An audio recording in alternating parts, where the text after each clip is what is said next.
welcome. I'll wait for my cue back there so I know the online people are with us. Okay, great. We're so glad to have you with us today. Today is, of course, Graduation Sunday, and we do want to honor all 4 of our graduates today, and also want to honor their parents. I can speak with some credibility and authority, at least one of those kids here, and that is that the parents have also worked hard to bring the child to the point of graduation. So I want to encourage all of you to, in all seriousness, please be in prayer for our young people in our church. Our church is blessed with some wonderful young people, and be in prayer for them. They're facing some challenges today that in some respects are very unique to challenges that we faced when we were young. In other respects, they're the same, and as we're going to look at today, but in some cases unique. So let's all be in prayer for our young people and never neglect the importance of what our youth and children's pastor, Kyle Engel, does here at our church. And I want to thank him, and I want to thank all the volunteers that support our youth and children's ministries. My message today is going to be aimed primarily at young people, everyone from elementary age all the way up through college age and young adult age. But even if you are no longer in that young category, maybe in your middle-aged or older age or whatever, this is still a good refresher for you. So I hope that it'll be a blessing to you. I want to begin. You see this basketball hoop here, and to illustrate what it means to be successful, do we have any young person here today that would consider themselves to be a star basketball player? You know, any young person that is like, you know, just you're confident that you can make a shot in that basket. Any volunteers, kid volunteers, any children here? All right, come on up, young men, come on up. All right, you guys are good sports. Okay, all right, so we're going to have you, go ahead, thank you. We're going to have you each take a shot. So go ahead and stand back. Why don't we stand back way over here? I'm just kidding. No, I'm just kidding. Just stand right here. That sounds good. All right, and go ahead and just see how you do it. All right, ready, go. All right, swoosh. All right, sign up for the NBA. Okay, all right. Yeah, go right ahead, Sawyer. Here, all you, buddy. You go in closer. He's like, I don't need to be closer. All right, go ahead. All right, very good. All right. So now we're going to do it again, but I need you guys to help. So y'all are going to stand here in this line, kind of along here, okay? All right, can you do that? Right next to each other? Okay, because you're going to take a shot at the same time. Now I need you to close your eyes, okay? No cheating, all right? Close your eyes, okay? Eyes closed. Keep them closed. No matter what happens, keep your eyes closed, okay? All right? All right. Okay, all right. Now, go ahead. Shoot. Don't open your eyes. Keep them closed. Too bad. All right. Keep them closed. See, they open their eyes. All right. So, all right. Keep them closed. Go ahead. Ready? All right. Very good. Okay. All right. So you cheated, man. All right. So, either that, he doesn't trust me. One of those two. All right. So, okay. All right. Let's give these kids a good round of applause. Thank you very much. All right. So, Sawyer still wants to try again. We're good, man. Thank you. All right. We'll let you practice some more after the service. So, people are wondering, what's the point of that? Well, a lot of people are wondering, what's the point of life? And a lot of people are going through life with their eyes closed. And as the late Zig Ziglar said, they're like wandering generalities. And they aimlessly go through life, basically with their eyes closed, have no idea what it means to be successful. They have no idea what kind of goals they should set or how they should fit in. That's what we want to talk today. 3,000 years ago, there was a wise man that addressed this very subject in the book of Ecclesiastes. And he wrote in the book of Ecclesiastes, chapter 12, and verse 1, "Remember now your Creator in the days of your youth, before the difficult days come and the years draw near when you say, I have no pleasure in them." My message this morning is, remember your Creator in the days of your youth. Would you join me in a quick word of prayer? Father, please give me the words that you want me to share this morning. May I only say what you want me to say. I pray that this message will be an encouragement and a challenge to everyone, regardless of our age and status in life. But I do especially pray that some seeds will be planted in our young people today, that as they reflect on your word, the lessons of your word will be lessons they take with them for the rest of their lives. It's in Jesus' name we offer this prayer. Amen. Many years ago, when I was much younger, still a college student, I began to date this girl named Jane. And I remember going over to her house and meeting her parents and everything. And this was at one point I went over there, and it was about the time of Christmas, Thanksgiving, Christmas. And this family, the Hellweek family, loved puzzles. Does anyone else like to do puzzles here and stuff? Okay, anyone? All right. And so they love to do puzzles. These weren't simple puzzles. These puzzles were like 50 million piece puzzles, you know, and where the entire dining room table, and this is a big family, especially around Christmas time. They had a lot of people there. So this is a big dining room table, puzzle pieces all over the table. And this was like a family project for several weeks. They'd be working on this puzzle. Whenever you were bored, you could go work on this puzzle kind of thing. And now Jane and Jennifer have continued that tradition into the Tubbs family. But I'm not really one into these big puzzles. I'm more at the junior varsity or the little league. I'm at this level of puzzle here. And I don't want to brag or anything, but I can rock that puzzle, okay? So now, but the thing about puzzles is obviously certain pieces fit together and certain pieces don't. And your life is like a puzzle in many ways. And you're going to be going through life wondering, how do you fit in? How do you fit in to the relationships in your life? How do you fit into your job? How do you fit into your career? How do you fit in? Are you good enough? Do you measure up? And it's not just how you fit into different situations of life, but it's also how you put the pieces of your life itself together. You know, because it's almost like your little puzzle piece is itself a puzzle. And you got to put your life together and balance all kinds of things in your life: health, finances, relationships, goals, dreams, aspirations, obligations, responsibilities. You got to balance all that together. And if you haven't noticed, life can be tough. It can be hard, and it can be confusing and frustrating. So how do you put it all together? And the book of Ecclesiastes addresses that, but a lot of people, they sort of want to bottom line it. And I understand that. I like to bottom line things. The microwave oven was invented for me, you know. I like it quick and easy and simple. And for a lot of people, the meaning of life is happiness. This is very popular today. And John Lennon, y'all remember him, expressed this. This is a famous quote of his. When I was 5 years old, my mother always told me that happiness was the key to life. When I went to school, they asked me what I wanted to be when I grew up. I wrote down happy. They told me I didn't understand the assignment. I told them they didn't understand life. So this is John Lennon, in a very humorous way, basically making the point that happiness is the key. It's the most important thing, to be happy. John Lennon is not alone. Aristotle said basically the same thing. Happiness is the meaning and purpose of life, the whole aim and end of human existence, to be happy. Now, this, I would say, is the majority of people in the world today believe this. Majority of people agree with John Lennon and Aristotle. To be happy is what's important. To be happy. Now, some people are a little bit more altruistic. Some people try to be a little bit more noble. Some people try to be a little bit more mature and less self-centered. And they would agree with Ralph Waldo Emerson, who said this: the purpose of life is not to be happy. It is to be useful, to be honorable, to be compassionate, to have it make some difference that you have lived and lived well. So many people would say Emerson is correct. And you would find that if you took the entire population of planet Earth, people basically fall somewhere between Aristotle and John Lennon and Emerson. And it depends sometimes on the status of their life and what situation they're in. If the people they surround themselves with, if they care about them, then they're going to want to be useful and helpful to them. But, you know, the people that annoy them or tick them off, you know, they don't care about them, you know. And so this is general human nature. But there was a wise man 3,000 years ago, to be exact, that had a different opinion.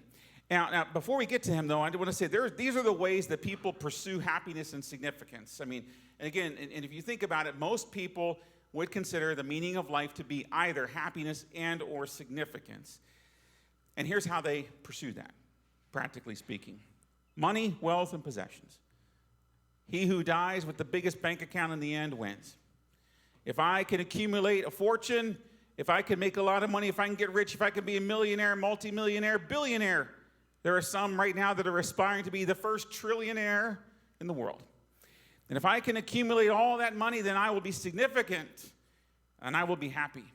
And I will never have a worry in the world if I can get more money. There are people that believe fame, popularity, or status. Now, obviously, you got people that aspire to be NBA stars, like the kids that were up here at the beginning of the sermon, or they aspire to be, track stars, or Hollywood stars, or football stars, or celebrities, or Instagram influencers these days, and get like millions of followers, or TikTok stars, And this is what will make them to be famous. Or some people, it's even less than that. As long as I can be popular in my school, as long as I can be well-liked and popular in the church that I go to, as long as people like me, as long as other people approve of me, I'll be happy. Knowledge and or philosophy, believe it or not, there are a lot of people that believe that education is the key to happiness, that ultimately life is just a journey. It's an educational journey. Just got to learn more, grow more. It's all in the learning. It's all in the growing. And if I can just accumulate more knowledge and wisdom, eventually I'll figure something out. I'll get pretty close to nirvana, they believe. Relationships. If I can have a lot of relationships, or at least quality relationships, then I'm happy. I'm significant. Surrounded by a big family, or just spending life with the one that I love and care about, that's what makes me happy. That's what will complete me. Pleasure and entertainment. I just want to have a good time. As long as I can have a good time, as long as I can enjoy life and be full of pleasure, then I'll be happy. Power. I had one guy that I knew. I used to be involved in politics many years ago before God rescued me from that, but I used to be really involved in it. And I remember meeting this guy, and he was in the county there, and he was on his way up. And at one point I had a conversation with him, and he said his goal in life was to be so well connected and so powerful that if he got stopped by a police officer for speeding, the police officer wouldn't dare write him a ticket. That was his goal in life. And I was like, maybe you might want to aspire a little higher than that, But his accomplishments, some people are the to-do list people. As long as they can accomplish things, as long as they can get things done. These are the people that are constantly busy, constantly doing stuff, constantly getting things done. To them, when they check something off the to-do list, it is like peace and happiness and joy, And they set goals, and they aspire to things, and they pursue things, and they want to be successful in life. The more they accomplish, the better they are. And then finally, service or justice. And I want to speak to the young people especially, because based on survey data today, and when it comes to Generation Z, when it comes to millennials, this is huge. If I can be of service to my fellow human beings, service to humanity, if I can pursue and bring about social justice, then life has meaning. So the pursuit of justice, the pursuit of social justice, of course, as you know, social justice is defined differently by different people, but that is what they built their life around. So this is what most people, I would dare say, 100% of planet Earth, 100% of people in today, they will pursue one or more of these things, believing that this will bring them happiness and significance. And in response to this, 3,000 years ago, a wise man said this, that it is vanity. Ecclesiastes chapter 1, the words of the preacher, the son of David, king in Jerusalem, vanity of vanities, says the preacher, vanity of vanities, all is vanity. Imagine opening up a book. You just buy a book. Fresh book, you buy the book, open it up to page 1. And the very beginning of the page, it says, everything is meaningless. How many of you would keep reading that book? That is not exactly an inspiring book, but that's basically the thesis of this book of Ecclesiastes. Everything is meaningless. It's meaningless. All that stuff we just talked about means nothing. Now, this is where some people, including some of our young people, are going to be like, well, that's easy for you to say. After all, this is a preacher talking here. You preachers are always poo-pooing fun. I remember growing up in church, and I used to believe that church is anti-fun. If it's fun, that means the devil's in it somewhere. And I grew up believing that the way to be a spiritual person was to just dedicate myself to a life of no fun. I grew up in a very fundamentalist Christian background. I want to say to you that there's nothing wrong in and of itself with most of the things that we just went through on the list. There's nothing wrong with having money. Nothing wrong with having a relationship, marriage, all that. It's all good. Nothing wrong with having entertainment, some pleasure now and then. I'm looking forward to this summer enjoying all-you-can-eat crab legs on the seafood buffet. COVID-19 was inconvenient when it came to my seafood tastes, okay? All right, and so I'm looking, pleasure, that's fine. But if you live your life based on the pursuit of those things we just listed, if that's what you're basing your life on, if that's what you base your happiness on, your identity on, then the writer of Ecclesiastes would say it's vanity. Now, at this point, people are like, well, how does he know? Years ago, Jonathan's one of our graduates. Years ago, he was a little kid. We were on vacation. We were driving across the Chesapeake Bay Bridge, I think, and he was looking at the water, and he said, Dad, are there pirates in these waters? I said, no, Jonathan, we're pretty safe here. No pirates. Pause. How do you know? And this is the thing. It's like as kids get older, they're like, well, how do you know? You know all the you have. How do you know? How do you know you're right? And again, people are like, how do you? There was a joke. Susan Eisenhower sent it to me. It was like a cartoon. It said, it was a guy on a couch. I know money can't. As a couch talking to his therapist.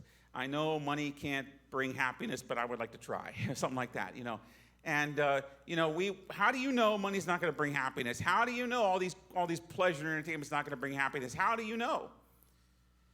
And I would submit to you that if you want to be successful in a particular area, or if you want to know whether that particular thing is going to work out or not, you want to talk to someone that's experienced that, right? I mean, if you want to be a doctor, you're not going to come talk to me about what it's like to be a doctor. I'm a terrible doctor. Be like someone come to me with a broken leg. Yeah, it looks painful. Yeah, good luck with that. Next, you wouldn't come to me and talk to me. What's it like to be a great mathematician? I started to fall behind when they got to addition. So you're going to go to someone. If you're going to be a realtor, you're going to go talk to a real estate agent. If you're going to major and become a teacher, you're going to go talk to a teacher. If you want to be a police officer, let's go talk to a police officer. If you're going to be engineer, let's go talk to an engineer. You talk to someone who has experience in the field that you're thinking about. That's logical. So when it comes to figuring out the meaning of life, it stands to reason that you'd want to talk to someone who enjoyed and experienced everything the world had to offer. Do you hear me on that? Talk to someone who has experienced everything the world has had to offer and ask that person, did it make you happy? And that logic leads to the author of Ecclesiastes. The author of Ecclesiastes is King Solomon. Now, there are some people that say Solomon didn't write it. They're wrong. I don't mean to be blunt, but if you want to come meet with me and talk about the scholarship and all the evidence that points to Solomon, make an appointment with me. I'm happy to talk with you about that. But for time's sake, I'm just going to tell you all the reasonable evidence that you can look at points to King Solomon as the author of Ecclesiastes. King Solomon had everything the world could possibly offer. Let's look at our list again. All this stuff. Money, wealth, and possessions. He had that. King Solomon had that. By the way, before we go through this list, let me just say, some of you young people are especially going to thinking, well, King Solomon, he lived 3,000 years ago. That's not relevant to today. King Solomon wasn't on TikTok. King Solomon didn't use WhatsApp. King Solomon didn't have an iPhone. You're right. King Solomon did not know that he needed an iPhone. By the way, there are people here in this church building right now, young people, that grew up without an iPhone. It's hard to imagine that. I know. Here's another one. There are people in this church building right now, in this church building, or watching online that grew up with no internet.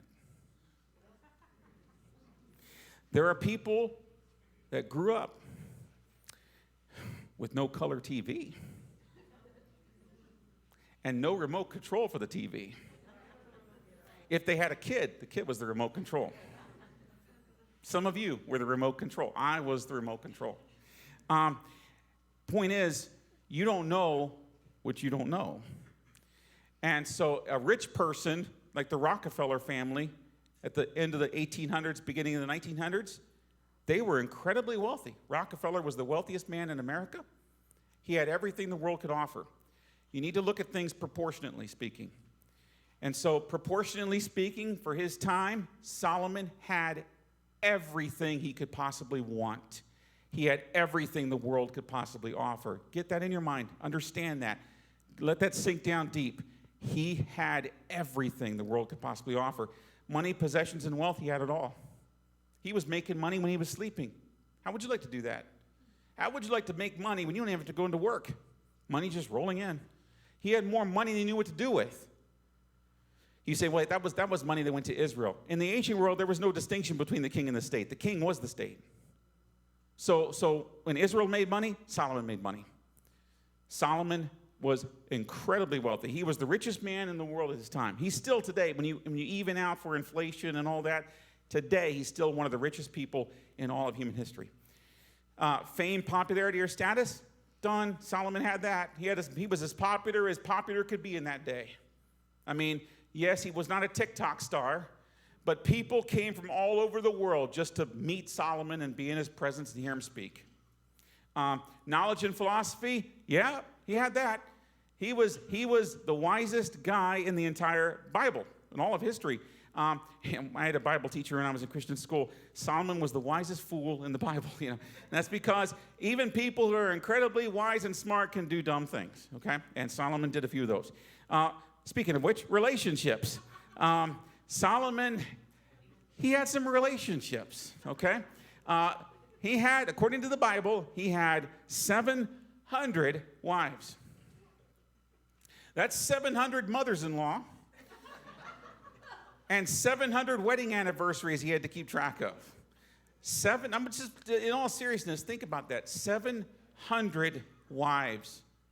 And on top of that, 300 concubines. Now, I'll keep this PG rated because there's kids here. All right? But listen carefully. Solomon had a harem. Let's be blunt. He had a harem. Everything that a heterosexual, red-blooded man could possibly want, Solomon had it. Keep that in mind. So those people today that are looking for meaning and significance and happiness and sex and relationships, you're not going to compete with Solomon.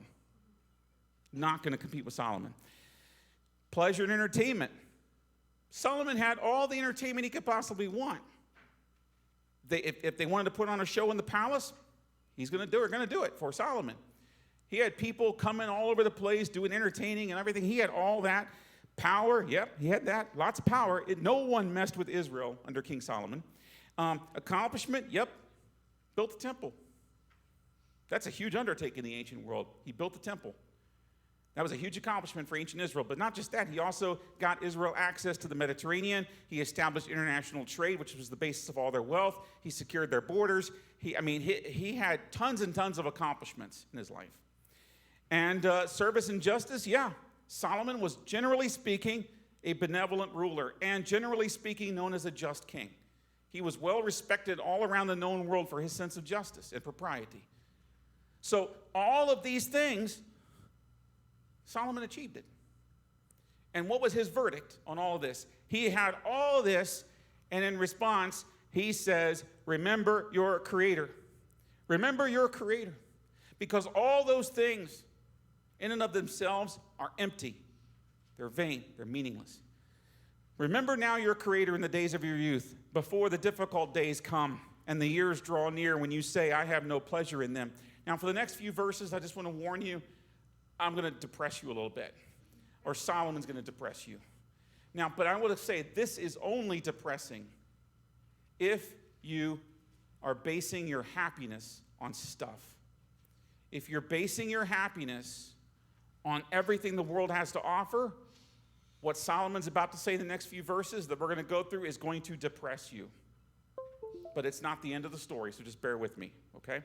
If you tune me out and don't hear the end, you're going to go home today really depressed. I don't want that to be the case, okay? But this is what Solomon is saying. Young people, listen to me, or more importantly, listen to Solomon. Remember now your Creator in the days of your youth, before the difficult days come. In other words, dig your well before you're thirsty. Turn to God now. Get close to God now, because difficulty is coming. You will face crisis down the road. Your parents can tell you that. Your grandparents can tell you that. Difficult days are just around the corner. Get close to God now before that happens. And the years draw near when you say, I have no pleasure in them. Now, this is where it starts to get depressing. But those people who are older know that as you get older, you get aches and pains. And life starts to get tougher. And you start to not feel like I haven't succeeded here, I haven't succeeded here. I've got more years behind me than in front of me. And what Solomon is getting at here is there's going to come a point in your life where it's like, I don't have any more pleasure in my years. I don't have any more pleasure in these days, in this life. We had a lady in our church that reached 101 years old before God called her home several years ago. Some of you remember her. But she was very clear to the people she was ready to go. And she was actually frustrated that God had not taken her home already. There's going to come a point, if God gives you the grace to live a long life, you're going to reach the point, I'm ready to go. And Solomon's like, get close to God before that happens. And here he gets into poetic imagery to describe the arc of life and old age here, okay? While the sun and the light, the moon and the stars are not darkened, and the clouds do not return after the rain. In the day when the keepers of the house tremble and the strong men bow down, when the grinders, that's teeth, cease because they are few, and those that look through the windows grow dim. That's eyes. When the doors are shut in the streets and the sound of grinding is low, you're not eating much because you don't want to eat. You can't eat. When one rises up at the sound of a bird and all the daughters of music are brought low. Also, they are afraid of height and of terrors in the way. When the almond tree blossoms, the grasshopper is a burden, and desire fails. In other words, you just don't have much desire anymore for anything, to enjoy anything that life has to offer.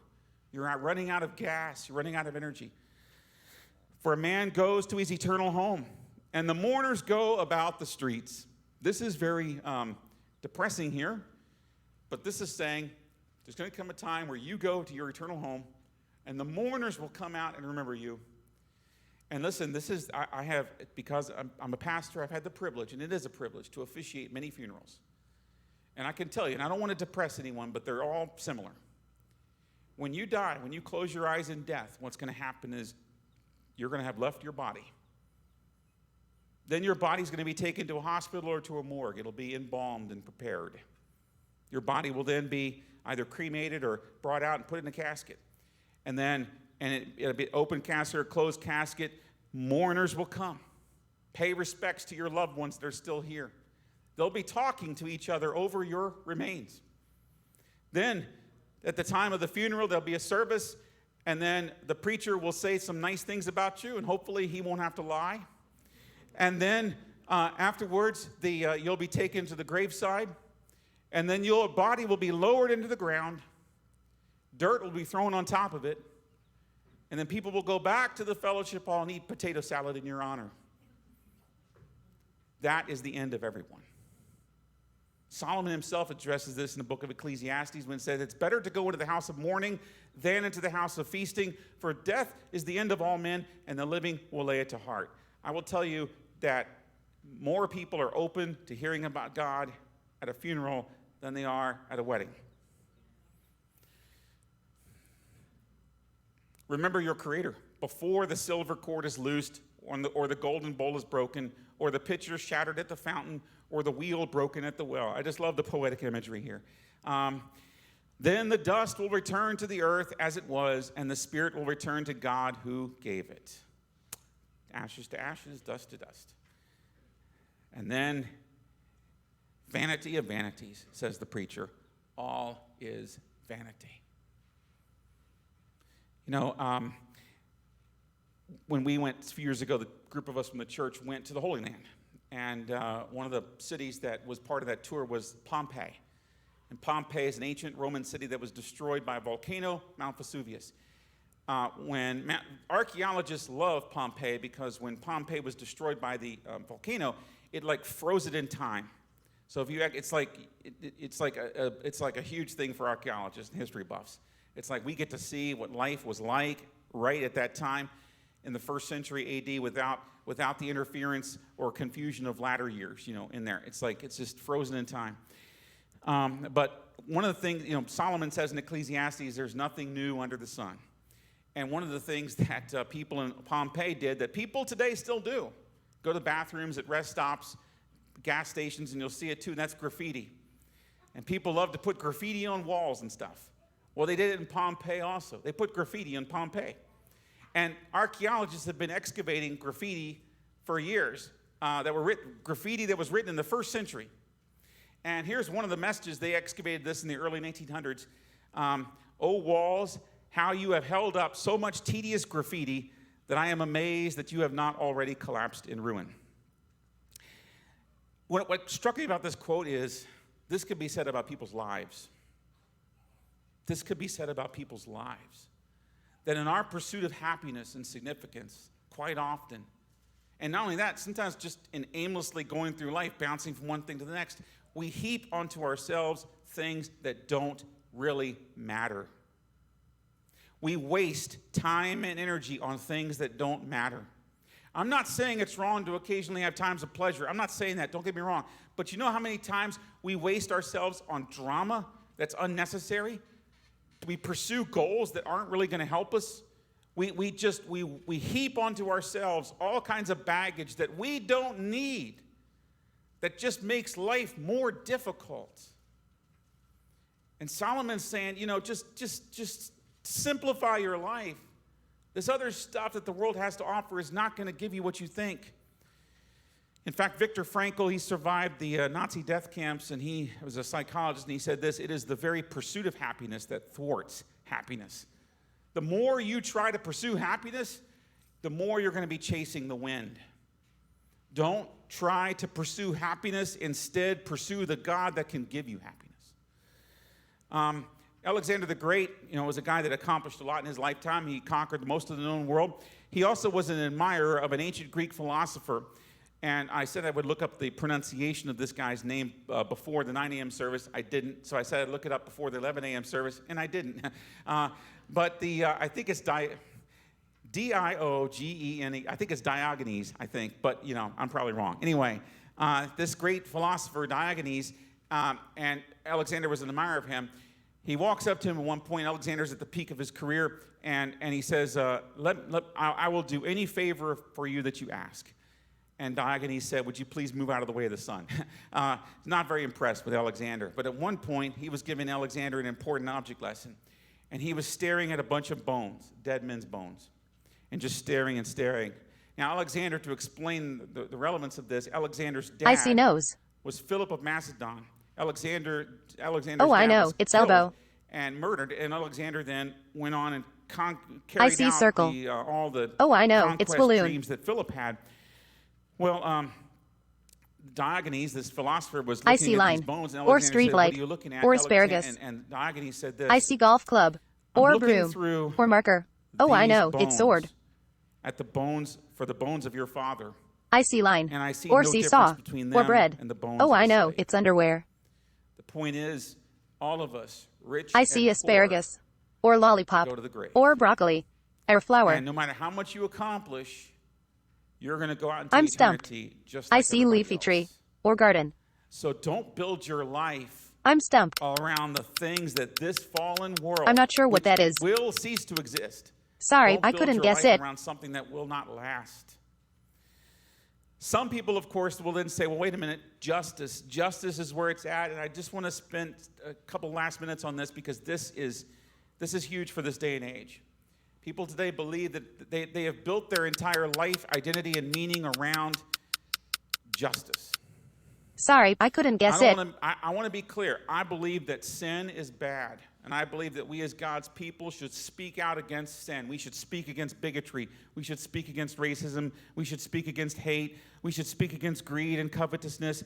We should speak out against murder. We should speak up for the sanctity of human life. We should speak up for these things that are right. I agree. But please do not kid yourself into thinking that you will, through political activism or social activism, be able to establish perfect justice this side of eternity. It will not happen. There has never, ever been a society in all of human history built by man that you can point to and say that society achieved perfect justice. It has never existed. Solomon understood this himself, and that's why Solomon wrote, moreover, I saw under the sun, in the place of judgment, wickedness was there, and in the place of righteousness, iniquity was there. Here's what he's saying. The place of judgment, the courts. The courts, the places that you would expect there to be good judgment, the place that you look to bring about justice, the place that you look to right the wrongs. And Solomon is saying, and remember, he's the king. And he's saying, in the courts, the place, the government, the thing that's supposed to bring justice to us, in the courts, there's wickedness. Judges and politicians, this may be a newsflash to you all. They're not all honest. We got some corrupt politicians out there and judges out there, and that's been the case with every country, for all of human history. Solomon says, and here we go, the place of righteousness. He's talking about the temple. He's talking about religion. He's saying even in the place of righteousness there's sin. To put this into the modern world, even in the church there's sin. Even in the church.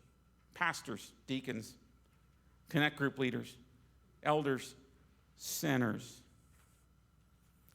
And so if Solomon's basically saying there is no human being anywhere that can bring about justice. And I'm telling you, young people, I hope you can get this now, because it'll save you a lot of heartache and disappointment if you can understand that. Human beings are flawed. There's a reason why it says in the Psalms that it's better to put your trust in the Lord than your confidence in men. And it's better to put your trust in the Lord than your confidence in princes. Get that now. Get that now. So then you're like, well, great. Then what? Maybe it's knowledge and stuff. We just keep growing in knowledge. Maybe that's where it's at. Well, here's what Solomon says. And moreover, because the preacher was wise, he still taught, he was talking to himself in the third person. He still taught the people knowledge. Yes, he pondered and sought out and set in order many proverbs. The preacher sought to find acceptable words, and what was written was upright, words of truth. In other words, yes, I've spoken some truth. I've provided some helpful advice. I've given some wisdom. That's great. The words of the wise are like goads, and the words of scholars are like well-driven nails, given by one shepherd. This is good. Knowledge is good. It's important. And further, my son, be admonished by these. Of making many books, there is no end. All of our students will amen this. Of making many books, there is no end, and much study is wearisome to the flesh. All right, so what he's saying is, yes, knowledge is great. Wisdom is great. You can learn a lot of truth. You can acquire a lot of knowledge. It will help you immensely, but there is no end to learning. And there's going to come a point where you've learned everything that you can, and then your body's going to get weary. I just can't study anymore. You ever been there? I can't put any more in my head, and it's going to be weary. And Solomon points out that as you get older, you're going to have a harder time retaining things. It's going to be constantly elusive. And there's always going to be someone else coming out with a new theory, a new answer, new information, new knowledge. It's a never-ending thing. So why not start with the one who has all knowledge in the first place? That's what he's building up to. And here we come to the conclusion, the finale. Let us hear the conclusion of the whole matter. Fear God and keep his commandments, for this is man's all. Fear God. That means having a holy, reverential worship toward God where you recognize that he is superior to you, that you are unworthy of even his attention, and that you are in awe of him. The kind of fear that you'd fall on your face before God, a holy God, and recognize, I am not worthy. Complete humility, complete posture of worship. Fear God. People today, Christians today, we care more about offending other people than we do about offending God. We have abandoned some of our clear biblical positions because we're afraid of offending the culture. We're afraid some Hollywood star, TikTok star, some of our friends aren't going to like us if we stand for what the Bible has to say about the sanctity of life or the family or something like that. So we don't want to take a stand on that. But the Bible said, fear God. Solomon also says in the book of Proverbs, the fear of man is a snare. Don't fear people, fear God. And keep his commandments. In other words, worship him and obey him. That is the whole duty of mankind. That is the whole purpose of life. Worship God and obey God. Now, some people are like, wait a minute, that can't be enough. There's still other people out there that are messed up. There's other people out there that seem to be getting away with bad stuff. There's other people out there, other corrupt pastors and corrupt kings, and there's injustice, and there's all this corruption and sin out there, and they seem to be getting away from it. So it can't just be enough that I worship God and obey God. Solomon says, well, for God will bring every work into judgment, including every secret thing, whether good or evil. So the last point is trust God. Worship God, obey God, trust God. Let God handle all these other people in the world. Let God handle sorting out all the right from wrong and all the injustice in history and in the present. It's not to say that we can't play a part in it, but when we step forward and speak truth to society, we should be doing it because God tells us to do it, and we should be speaking what God wants us to say. We should be agents of God, not our own agendas. And so trust God when it comes to good and evil, when it comes to sorting out the secret things of the heart, when it comes to sorting out all that. Trust him. In the meantime, you worship him and obey him. I close with one of my favorite all-time quotes, and it's a quote that I know Solomon would approve of. It's from Augustine, and it's this: "You have made us for yourself, O Lord, and our hearts are restless until they rest in you." Would you join me, please, in a word of prayer as we close out our service today? Father, I thank you so much for how wonderful and awesome you are. Once again, I do thank you for our graduates, Lord, and we've chosen today to really honor and focus on our high school graduates. We also know that there are some college graduates and graduate school graduates in our church family, and we honor them as well, and we thank you, Father, for your provision for their lives. Father, we pray that you will just help all of us to be an example to you. Those in our church family who are young, I pray that they will reflect on the words of your servant Solomon, lessons that it took him until the end of his life to learn, but lessons that he shared with us in your word. I pray that we will heed those words. I pray that we will find our meaning and our purpose and our truth in you, that we will fear you, worship you, obey you, and trust in you, for that is the whole duty of mankind. It's in Jesus' name we pray this prayer. Amen. God bless you. Have a great rest of the day.